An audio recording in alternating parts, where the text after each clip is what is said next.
Good afternoon. Today is September 20th, 2013, Friday. We are at the house of Richard Hause. Hause. I apologize. And how do you spell your last name? Hause. All right. And what is your birth date? May 21st, 1947. And where were you born? I was born in Pottsville, Pennsylvania. Today is Friday, September 20th, 2013. My name is Nancy Datras. I'm here with Bob Kagas. We are here interviewing Richard Nas at his home. Hause. Hause, I apologize. It's all right. And would you spell your name, please? Hause. All right. And would you tell us your date of birth and where you were born? I was born in Pottsville, Pennsylvania on May 21st, 1947. And what were your parents' names? My mother's name was Ruth Nelson Hause, and my father was Harvey Charles Hause. And do you have any siblings? No, I was an only child. And what were your parents' occupations? My dad was always a blue-collar worker, and my mother was a devoted homemaker all her life. She made the best pineapple upside-down cake in the world. That's good. Tell us when you moved, what year you moved from Pottstown. Well, I really grew up in a small town in the western part of Schuylkill County of 200 or 300 people, and there wasn't much to do there. It was a small town. Everybody was German American. They were Protestant, Republican, conservative. Everyone knew everyone else's business. And when I was 18, I decided it was time to get the hell out of there. And where did you go? I came here to Harrisburg in 1965, right after I graduated high school. And did you move here by yourself without knowing anyone? I moved here by myself without knowing anyone, and my dad came with me, and we looked at a small apartment on North 2nd Street, and it was $50 a month, rent, yes. Wow. It was a small efficiency, one large room with one bathroom and a kitchen. And my dad said I'd never be able to afford it, but somehow back then I cleared $101 biweekly in my first job, and my phone bill was $3, and my electric bill was $4. So you were able to get by. What was your first job? My first job was with the state. It was then called the Pennsylvania Department of Highways, now called PennDOT, in the materials testing lab over near the State Street Bridge. It's on that ramp that comes down from the State Street Bridge, and I was there a couple of years. Okay, and then what occupation did you go into after that? Well, I was always in the clerical field. My profession throughout my entire life was secretarial work. So those jobs weren't hard to come by, but they didn't pay a lot back in those days. And it was some rough going, but, you know, I made ends meet. And you did mention the name of your high school, right? Would you tell us again what that Porter Tower, which is now Williams Valley. It later merged. Okay. And are you a member of any church? No, I'm not. I would say I have spirituality, but I'm sort of opposed to organized religion. And what about your parents? Were They, again, sort of like me, they had religious convictions, but they never went to church very much. Were you ever married? No, I was always single. And do you have any children? No. And when did you, are you retired, I should ask? I am retired, right, for 8 years now. For 8 years. Mm-hmm. And where did you retire from? I retired from state government, from the Pennsylvania Department of Public Welfare. I had 35 years there. Wow. Did you ever serve in the military? No. Do you have any memberships in any like community organizations or fraternal societies or professional organizations? I support the Art Association of Harrisburg, and I'm also very generous with the Human Rights Campaign Fund. Okay, now we're going to turn to when you first realized you were gay, if in fact you identify as that. What Yeah. do you identify As gay man. And when did you first? Well, I never had a great epiphany that I was gay. I guess about maybe at 12 or 13 I realized I was attracted to boys or men, and it was never much of an issue for me. I was one of the lucky ones. I got through grade school and high school without any bullying.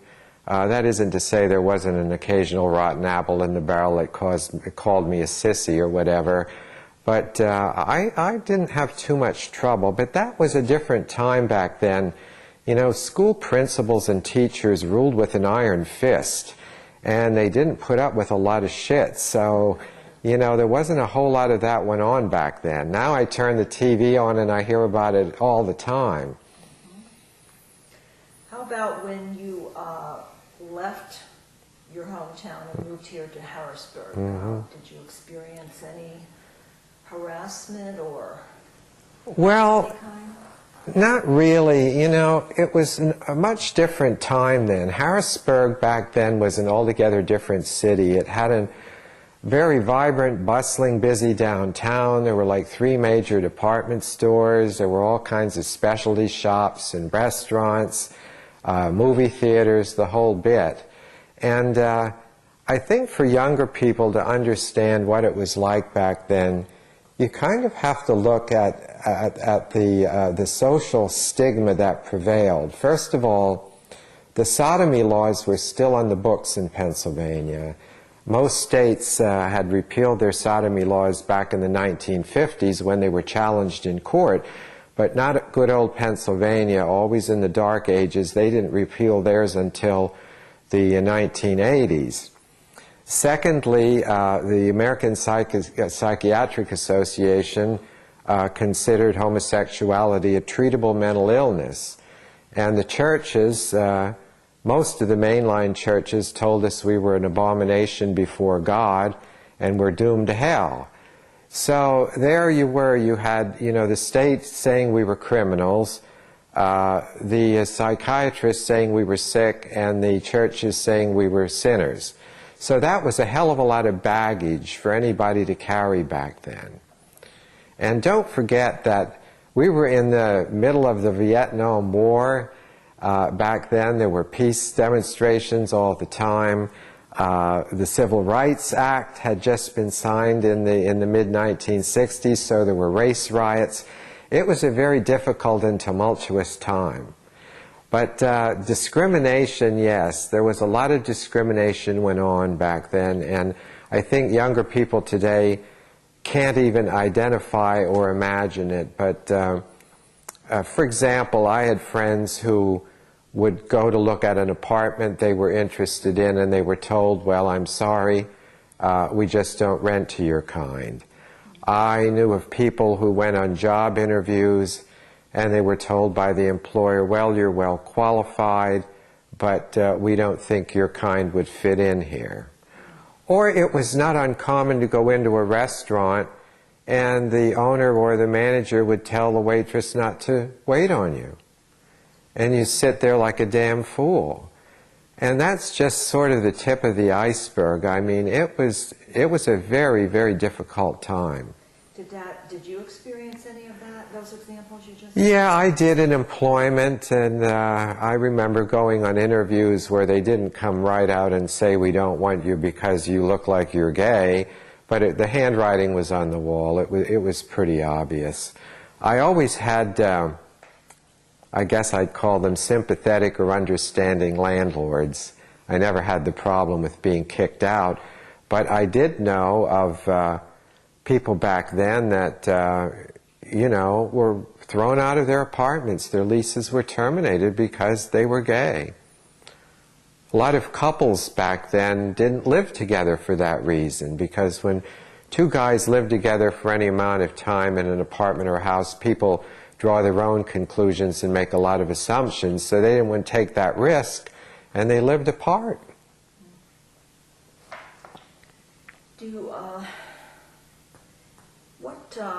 Did you travel to any other cities when you lived here in Harrisburg to kind of socialize? Absolutely, yeah. We used to grow.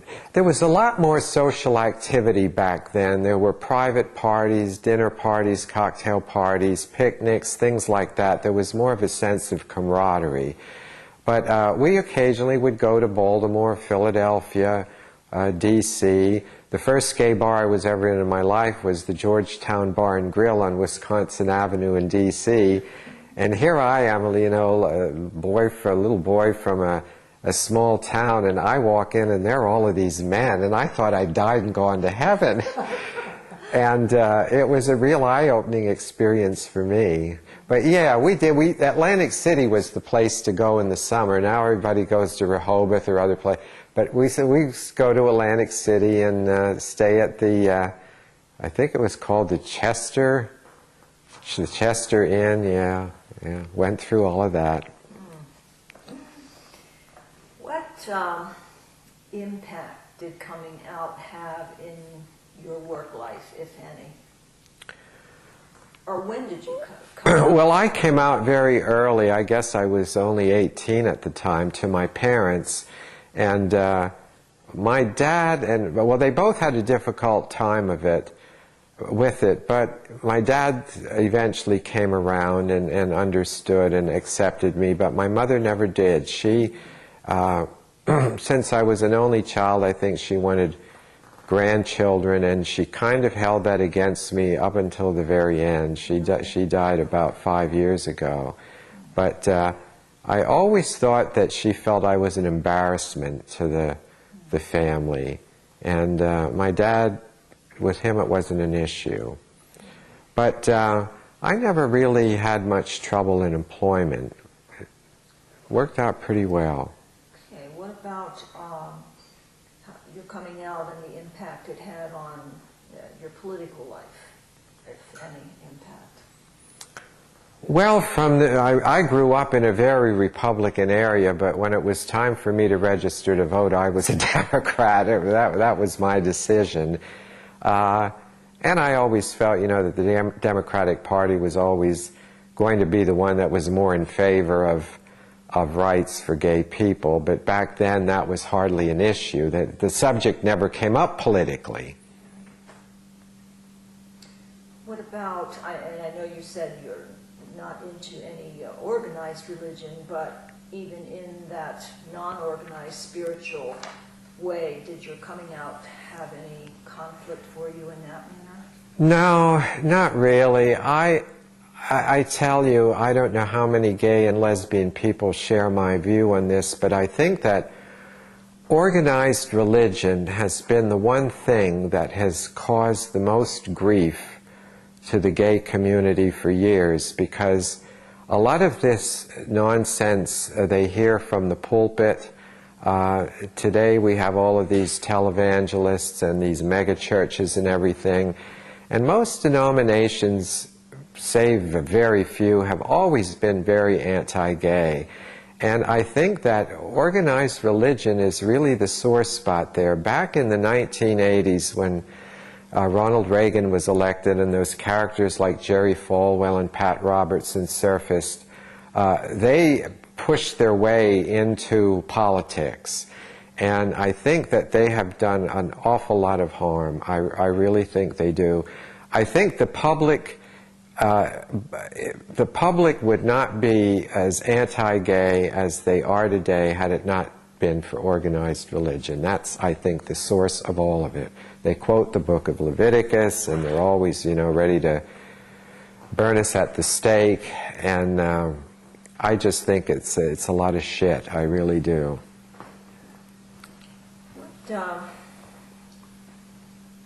Have you been staying active in any any of the current LGBT programs or activities or parades or marches? Well, yeah, I go to the Pride Festival every year, and I've been involved with the Dignity Central Pennsylvania since it started back in the 1970s.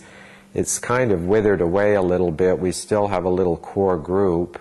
Could you, for and people who might be viewing this who won't know what Dignity is? Dignity was a gay Catholic organization, and the late Jerry Brennan, back in the 1970s, felt there was a need for a chapter here in Harrisburg, and he was very instrumental in forming that chapter. And at the time, that was probably 1974, 75, Dignity Central Pennsylvania was the only act in town. There were no other gay organizations. And our membership at its height, I guess, had swelled to like 120 people. And we did all kinds of, we had religious services that I could take or leave, but we had a lot of social activities, and that most of the members were Protestant or Jewish. There were very few, handful of Catholics. But we still survive today. We had picnics at Pine Grove Furnace State Park. We would have dinner nights out throughout the year, all kinds of events, seminars, and it was really a dynamic organization. And after Jerry passed away, it started to dwindle away, but we're still here. How did Dignity make itself known? For example, if someone moved to this area, how would they have found out about Dignity? Well, that's a very good question. I guess it was more by word of mouth. We used to hand out leaflets in the bars, and a lot of the bar owners were very, cooperative, and they had bulletin boards where they'd put things up, and we had a contact number then listed, and you'd call, and then the person would be told where and when. We used to meet at the Friends Meeting House. They were the only religious organization in Harrisburg that would take us in. And for years and years, we had our religious services there, and then they had a social hall downstairs where we'd have potluck suppers once a month, and usually followed by a program, in addition to all of these other social events. What would you say have been the 2 or 3 most important major turning points in your life? Wow, that's a real loaded question. Well, I guess when I met my partner, that was back in 1970, and we're together now 43 years, which isn't a short time. It seems like 83, but that has to be one of them. And I guess when I retired and I came to the end of my career and my working life, that was another one. And of course, coming out very young, that was really the whole turning point in my life, when I accepted the fact that I was gay and was going to make something of it and make something of myself.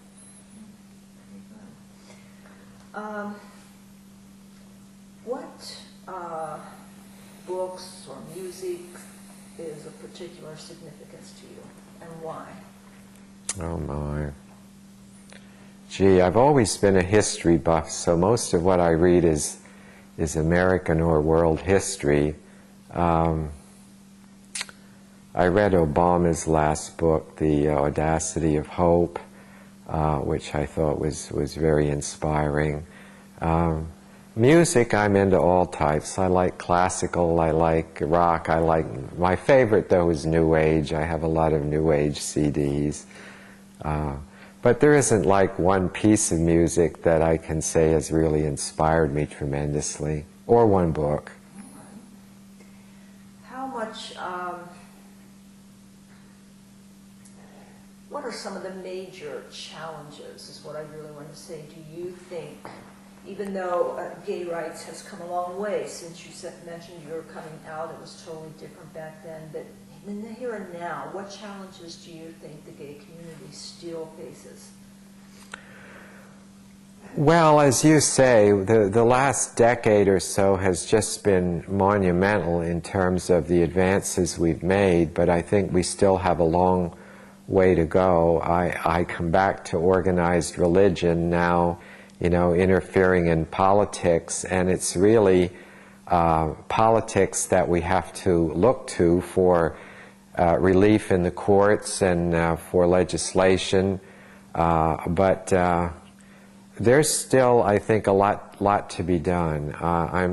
I'm fearful sometimes that, you know, there may be a backlash somewhere along the line, and that worries me a great deal because I'd hate to see this long, hard fight chipped away and lost for some reason. But we can only hope that this momentum continues.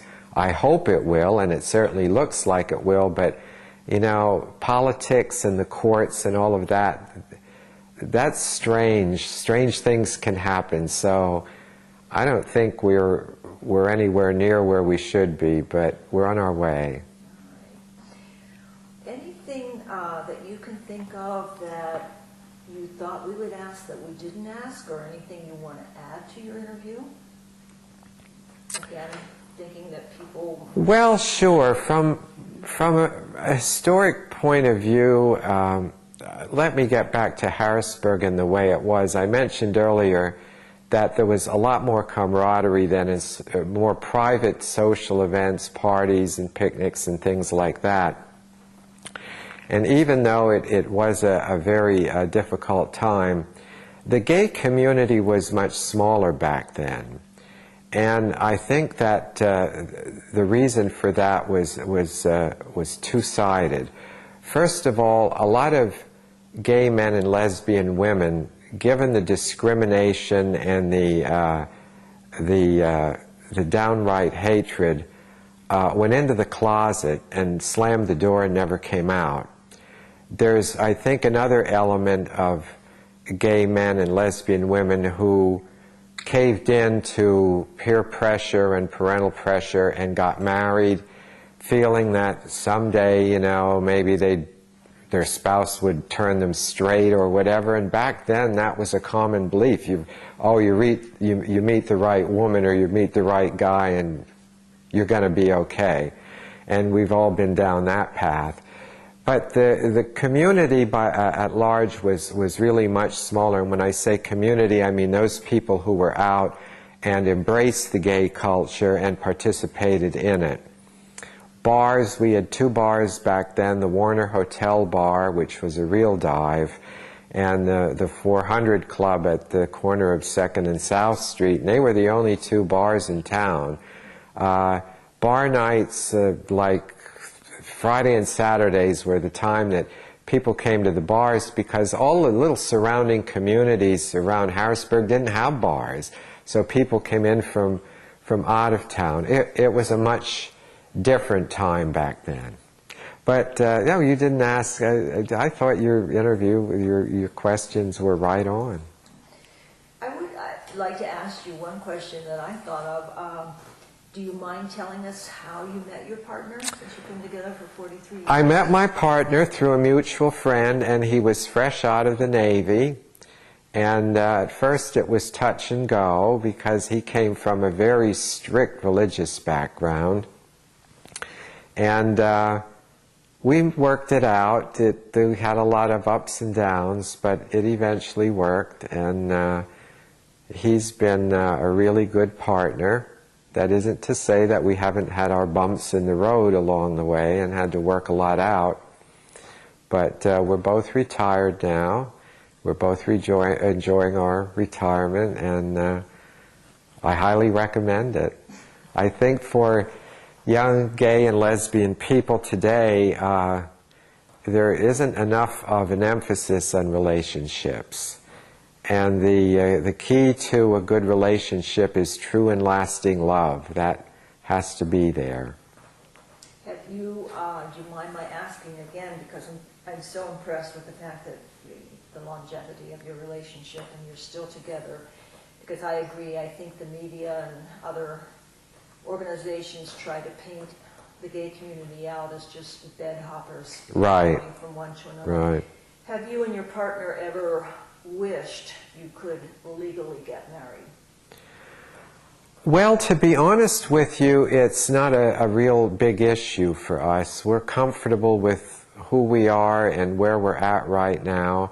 I don't know if the proposition ever presented itself. I think we'd give it serious consideration. A lot of our friends some been together longer than we have. Some not so long, have gotten married and in other states, and I certainly support them 100%. I think it's wonderful. But for us right now, it's not the big priority.